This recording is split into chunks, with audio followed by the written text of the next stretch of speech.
একদম তাই। এই মুহূর্তে সবথেকে বড় তাজা খবর, তোমরা যে মাধ্যমিক পরীক্ষার্থীরা পরীক্ষা দিয়েছো, অবশেষে তোমাদের রেজাল্ট প্রকাশিত হতে চলেছে। একটি অফিসিয়াল ওয়েবসাইটের মধ্য দিয়ে প্রকাশিত হয়েছে, ডেটটা পাবলিশ হয়েছে যে আগামী 2 মে তোমাদের মাধ্যমিকের রেজাল্ট সব ঠিকঠাক থাকলে প্রকাশিত হতে চলেছে। তোমরা কিভাবে দেখতে পাবে রেজাল্ট, আর এবারে কত সংখ্যক ছাত্রছাত্রী পাশ করেছে, শতকরা পার্সেন্টেজ কত, একটা সাবজেক্টে ফেল করলে কি হবে, আজকে সম্পূর্ণ আলোচনা আমরা এই ভিডিওতে করব। ভিডিওতে সঙ্গে থাকবে, ভালো লাগলে লাইক ও সাবস্ক্রাইব ও শেয়ার করে দেবে।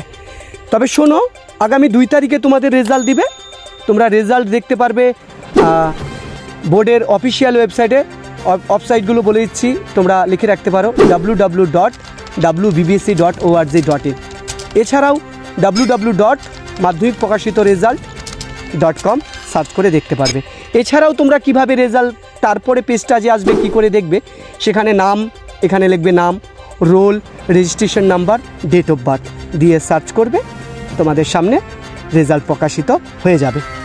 এবছর বিগত বছরের তুলনায় পাশের হারের সংখ্যা বেশি।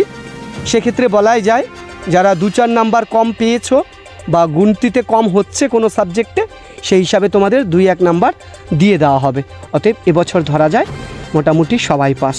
তারপরে কার কোন পরীক্ষায় খারাপ হয়েছে, মোটামুটি কিছু কম নাম্বার আছে, তোমরা চাইলে কমেন্টে জানাতে পারো।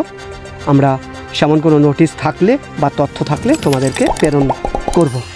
আজকের ভিডিও এইটুকু। নমস্কার, চলো পরের ভিডিওতে দেখা হবে।